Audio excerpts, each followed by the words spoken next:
Alright, welcome to the United Matters channel. Ugarte to Man United Worry, coming in through from a French journalist who works for ESPN, BT Sport, RMC, and obviously Frenchman living in the United Kingdom in here onto the Rokani Media Football. We are going to be discussing about Manuel Ugarte deeply, Casemiro, Kobe Mainoo, the Reese, what we are talking about, Mason Mount, and the updates so far onto the player known as Facundo Pellistri as his exit to Manchester United is closing in. Welcome to this channel. Smash the like button, comment and share. Congratulations, went ahead to hit 19,000 subscribers of this channel, and I'm calling upon for you people to obviously continue subscribe to this channel to see to it that we hit 20,000 subscribers, right? And we are left with just 1,000. So with effect from today, let's continue to subscribe and hit that magic number of 20,000 subscribers, my mates. Please and please and please and please, if you're watching us for the very first time, or you've always gone ahead to be watching us, go into the lower right bottom corner. There is a black button that has the word subscribe. After smashing it, hit the notification bell. That will enable you get notified every time I upload a video onto this channel, and the rest will be history. So we thank God for the gift of life, and the Muslims, we thank Allah for the gift of life. And let's obviously get into this story. I was supposed to be doing this story, by the way, yesterday when I was really doing the Manuel Ugarte story, but I felt like I was really contradicting the two, because the other one was a little bit good and this one was really diversionary, and it was really very much very much confusing, you know. And I'm gonna hit obviously say, let me start off the day with this single story that most of you will really understand and literally get to know what it means to obviously be a Rokan David onto the United Matters channel. So let's obviously start it off with the guy called Lawrence Julian, Frenchman in England, talking all things football on ESPN, BT Sport, RMC Sport, and the Totally Football Show and 5 Live. He is really a very knowledgeable guy. He has told us that if you look at the game on Friday, we had a good Casemiro. Would you spend 60/65 million euros when Casemiro is in this form? I think they're pondering it, because if Mainoo and Casemiro can offer you a really good season, then the backup doesn't have to be worthy 65 million euros. And when he talks about 65 million euros and 60, he's talking about none other than Manuel Ugarte. Now, you know, sometimes people are really backward when it comes to the game of football. However credible they are, however good they are, and however reputable they've gone ahead obviously be in their career. But sometimes people put out statements when they're really really acting like naive people. I'm sorry to call him naive because he's a knowledgeable guy, but I respect his opinion, but I won't really agree with him because, one, a team like Manchester United has to be having two players operating at the same wavelength in as far as their quality and talent is really concerned. This is the blueprint that we had way back when Sir Alex Ferguson was here. Let me talk about the last world-class squad that we had at Manchester United. In the midfield, who did we have? Owen Hargreaves and Michael Carrick. Those were the CDMs that we used to obviously play. You know, sometimes they used to play together because they had different attributes, and sometimes he used to field either Michael Carrick or Owen Hargreaves alone into that midfield. You understand? Then we had Anderson, we had Darren Fletcher, we had Park Jin-sung, we had Paul Scholes. Who else? You know, you see to it that every person that was playing the midfield of Manchester United, we had two of those. When it came to strikers, we had them in abundance. Dimitar Berbatov, Carlos Tevez, Wayne Rooney, Louis Saha. You get 4 strikers in the team. You know, when it came to wingers, Ronaldo, Nani, Ryan Giggs, and even sometimes Wayne Rooney was played onto the left.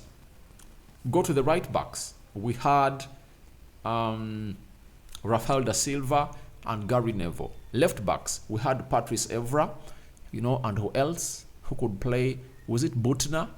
And then in the central defense, Rio Ferdinand, Nemanja Vidic, John Evans, and who else?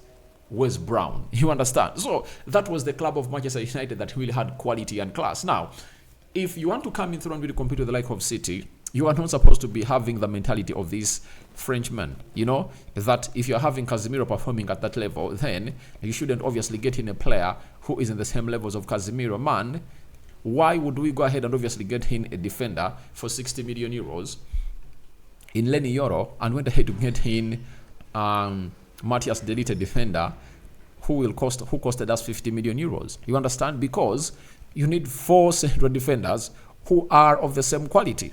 You understand? So, quality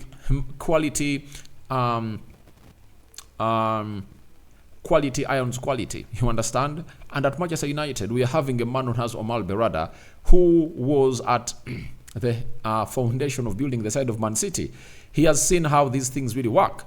Let me just point out some examples referring to the midfield of Manchester United, as I obviously direct him to this French man that I really respect a lot, known as Julian. Now, Lawrence, let me school him a little bit. One, when you look at the guy called Omar Berrada, he was the man responsible for letting Jorginho go to Chelsea, and he said, let's go in for Rodri. By the time, they had a player known as Fernandinho, one of the best CDMs into the world. And let me pose a question to this gentleman. Why did they pay 65 million pounds for Rodri? Yet they had Fernandinho. Why didn't they go for a player who is like 30 million euros or 40? You get, they went in for quality. You get, and when Fernandinho left, they had Rodri, and he had gone ahead to fit in like a glove. We all believe that he's one of the best midfielders into the world. That is Rodri for you, not so? Now, after Rodri, let me tell you the players they've gone ahead obviously bringing through. Calvin Phillips, 55 million pounds. You get 55 million pounds. They bought him from Leeds to Man City. After him, they brought in Kovacic, the cheapest. I think he came in for like 30 million euros. And after all that, they had to, after Gundogan left, they went ahead to bring in Matthias Nunes for 50 plus million pounds from the side of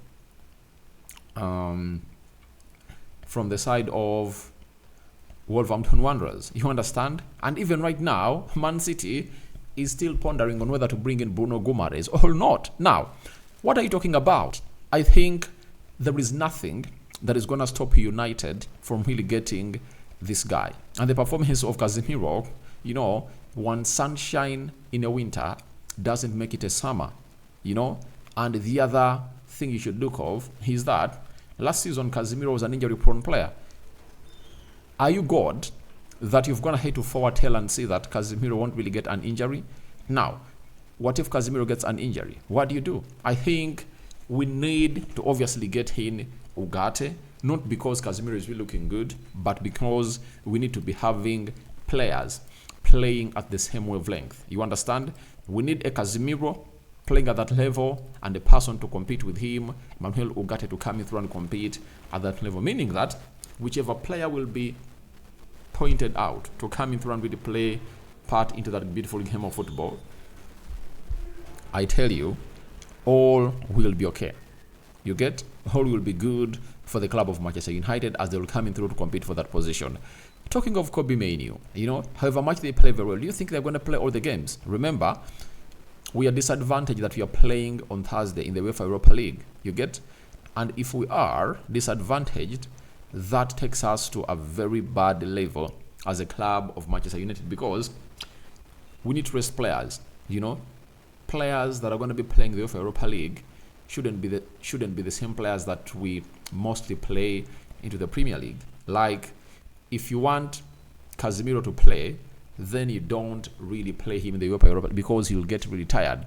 That means that's where Manuel Ugarte comes in through to fix that, and then Casemiro comes in through as a fresh guy when you're playing over the weekend. So I believe his sense of direction is really lacking a little bit, and I think he should look out for what he was going to hate to say. A moment. And this is where sometimes you ask yourself, journalists, what are they all about?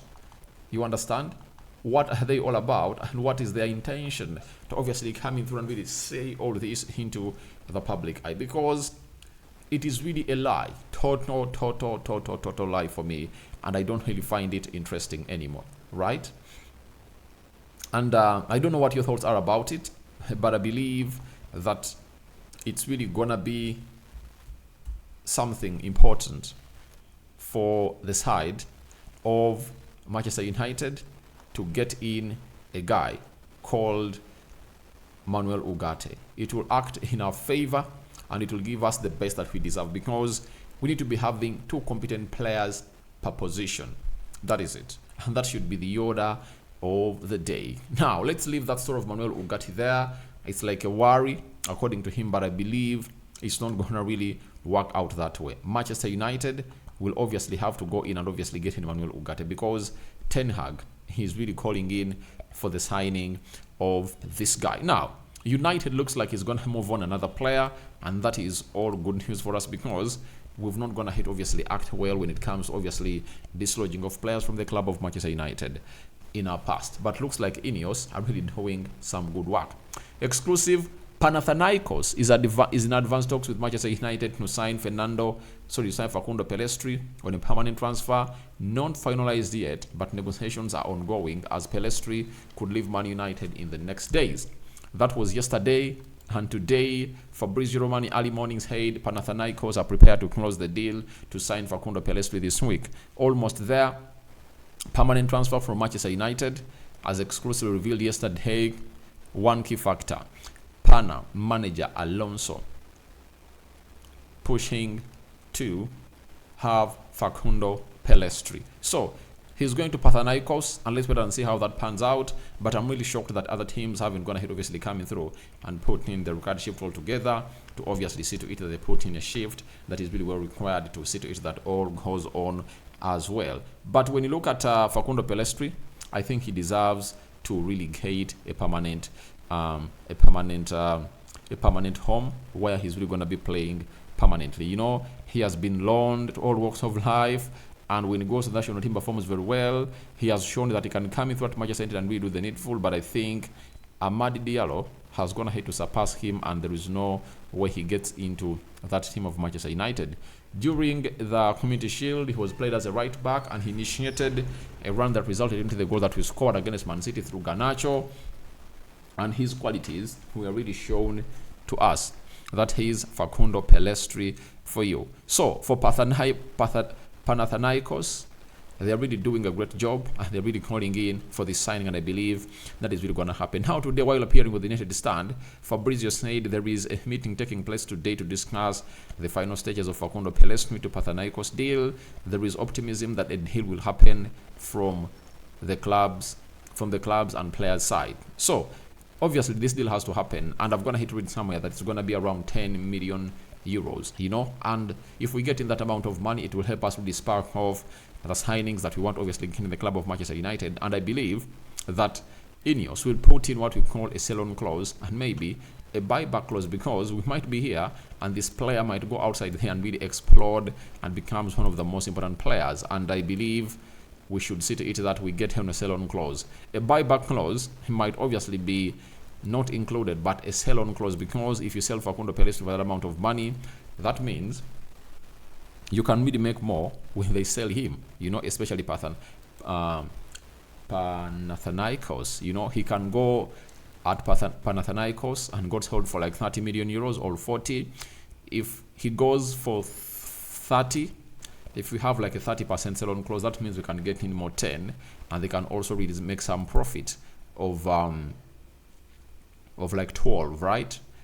Or like 10. So I think that will be good business for them and good business for the club of Manchester United. So for Facundo, there is a good player in him, but I think United failed to obviously get a very good loan options that would have gone to obviously spark him into the competitive areas of the club of Manchester United. And that's why we are really getting in a new loan manager, you know, a person who is really going to be responsible for loaning players for the club of Manchester United. And now you've gone ahead to see to that all those burdens have gone ahead obviously be taken off the manager of Manchester United. And to me, that those were the really hiccups that Ratcliffe talked about, that when they came in through, the manager was really overloaded, and how they're trying to unload the manager and get him breathing space to operate into his best of the best as a manager. So we wish Facundo Pellistri the best of luck, and I believe very soon, here we go, is really going to be sounded by the side of Fabrizio Romano on this deal of Facundo Pellistri heading to Panathinaikos. And that really reads well that he was not part of the squad of Manchester United that played when you're playing against a team called Fulham that he won by 1-0. You know well about it. So that is it coming in through from the man himself, known as Fabrizio Romano, as far as the deal is concerned for Facundo Pellistri. Now, football is very funny. If you watch my player ratings, the least rated player was Mason